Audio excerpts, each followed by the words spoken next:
Bonjour à tous, nouvelle petite vidéo d'autonomie. Aujourd'hui c'est encore une vidéo sur l'informatique et on revient sur le petit NUC dont j'ai fait l'unboxing précédemment.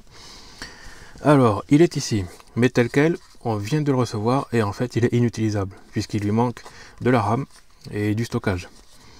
Donc pour ça, eh bien, il va falloir le démonter. Donc pour le démonter, on va sortir les 4 vis qui sont derrière. Donc ça, c'est prévu pour puisqu'en fait c'est comme ça, on l'achète vierge en fait le PC, donc on ne peut pas l'utiliser quand on le commande. Donc tout seul il sert à rien en fait, hein. Il faut penser à prendre le stockage et la mémoire vive parce que sinon vous ne pourrez rien en faire. Bien sûr un système d'exploitation, bon, il y a les gratuits, hein, style Linux, et après nous de l'autre côté on trouve des clés Windows 10 là pas cher sur internet. Bon, à partir du moment où l'activation passe c'est bon. Donc voilà, manque un peu.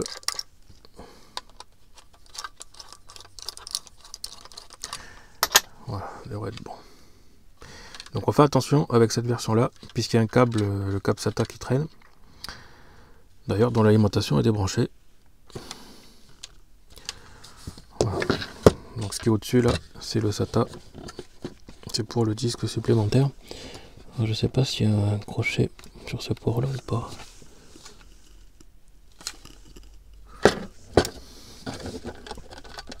Non, il n'y a pas de crochet, c'est bon.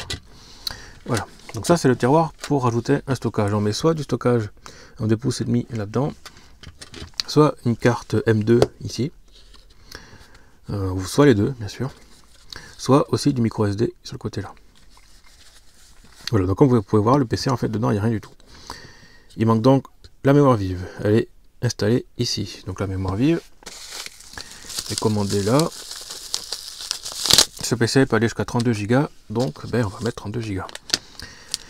Donc c'est de la Kingston HyperX, je sais même pas du coup. Si c'est ça, c'est Kingston. HyperX Impact, voilà. C'est une division de Kingston, c'est ça. Donc c'est du 1V2, ce sont des barrettes de 16 Go. Il y a deux emplacements, on peut aller jusqu'à 16 Go maximum par emplacement, donc ça fait 32, ben, c'est ce que je vais faire là, quoi. Donc on va installer la mémoire vive. On fait attention parce que c'est quand même fragile.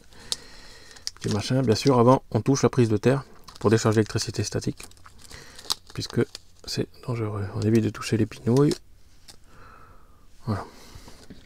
Donc on va installer ça dans l'encoche du bas pour commencer.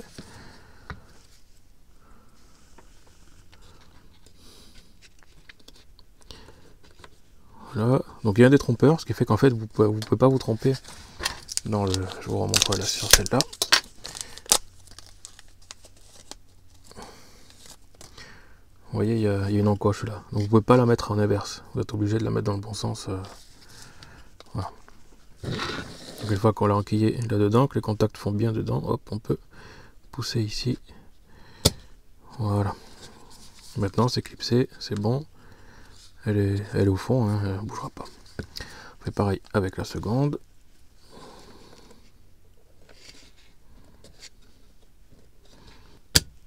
C'est bien parce qu'il y a le petit scotch là, ça permet d'éviter de toucher les puces directement. C'est pas mal. Maintenant on va passer au disque dur. Alors le disque dur, donc il y a deux possibilités comme j'expliquais tout à l'heure. Soit stockage sur disque dur standard, 2,5 pouces ou SSD. Pareil, hein, ça passe aussi à partir du moment où c'est un format 2,5 pouces en SATA. Par contre ici j'avais un disque à la base en 4 Tera, 2,5 pouces aussi, sauf qu'il est trop épais. Il est trop épais par rapport à un disque normal. Du coup je me suis fait avoir. Je vais pas pouvoir le remettre celui-là. Donc j'ai retrouvé un vieux 2 Tera qui traînait. Et apparemment au-delà de 2 Tera en fait l'épaisseur des disques ici est plus large. Actuellement en tout cas, le jour où je fais cette vidéo là, je n'ai pas trouvé de disque avec une capacité assez importante au-dessus de 2 Tera avec un diamètre petit, puisque on peut pas le glisser là-dedans, quoi.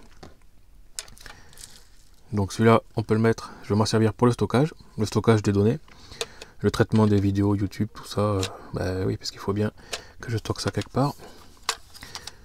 Donc on l'enquille là, jusqu'à que ça se plug au fond, voilà. Et on a deux emplacements de vis. Donc j'ai pas de tournevis aimanté, c'est un peu dommage, mais bon, ça passe.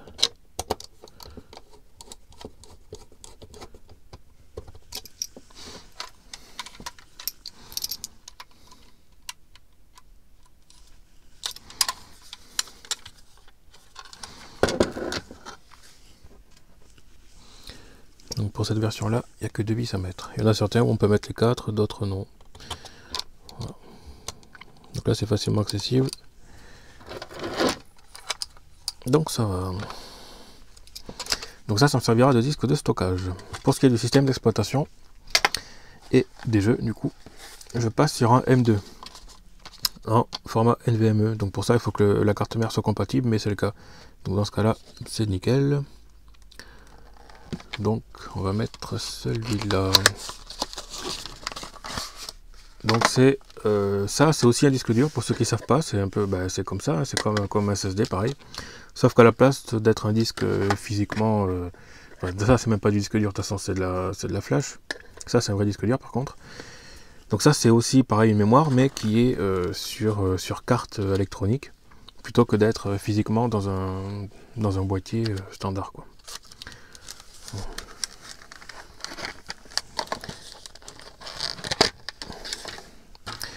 Donc il faut faire attention quand on prend ce genre de mémoire. Donc je mettrai le lien du jeune qui avait fait une vidéo du coup qui m'a permis de comprendre comment ça fonctionnait, puisque ça c'est un système que je ne connaissais pas en fait, le format M2. Donc voilà, je mettrai ça dans la description de ma vidéo. Je vous conseille d'aller voir si vous voulez comprendre un peu comment ça fonctionne. Donc on défait la vis de fixation de ce disque là, même si c'est pas vraiment un disque, hein, c'est une mémoire du coup. Voilà. Donc pareil, on touche la terre avant. Bon, mais là j'en ai pas puisque l'installation n'est pas reliée à la terre, mais bon. Ouais, alors là pour sortir, en évitant de toucher les contacts.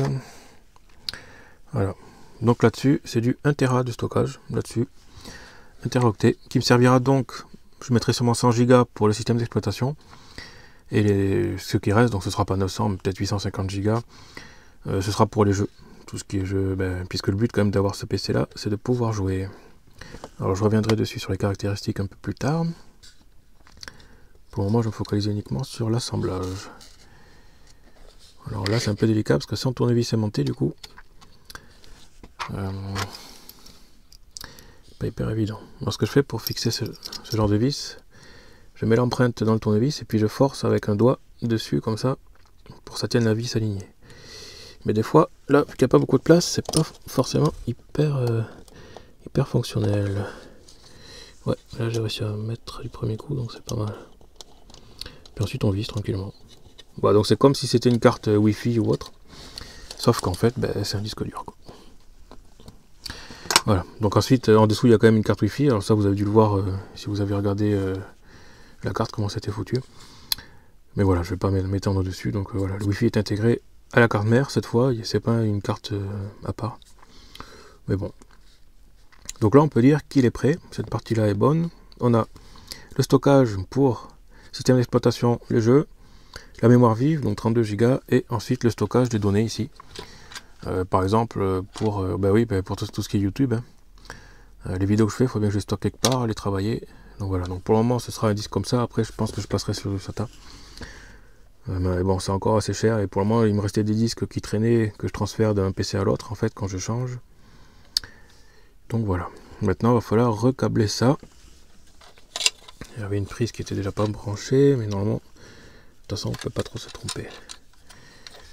Donc le SATA est ici. Donc ça c'est la prise des données. Et il y a le petit cordon d'alimentation. Le cordon d'alimentation c'est celui-ci. C'est la prise blanche là derrière, je pense. Alors ça c'est pareil, normalement il y a du détrompage, on ne doit pas pouvoir se tromper.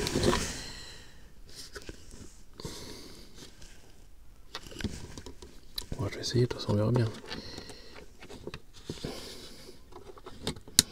Une chance sur deux de me tromper, mais bon.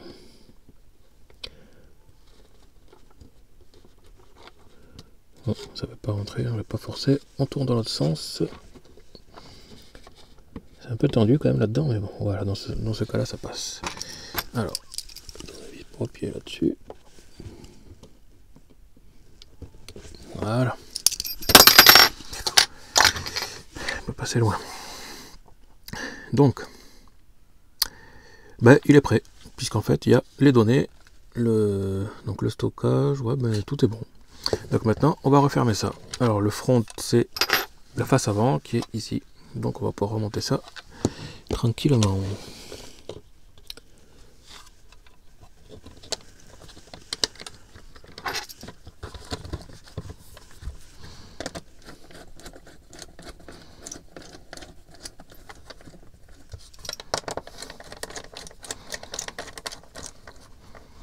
Donc là, on arrive à la fin de la vidéo. Bien sûr, pour faire ça, vous débranchez l'alimentation. Vous ne travaillez pas avec l'alimentation branchée, même si le PC est éteint.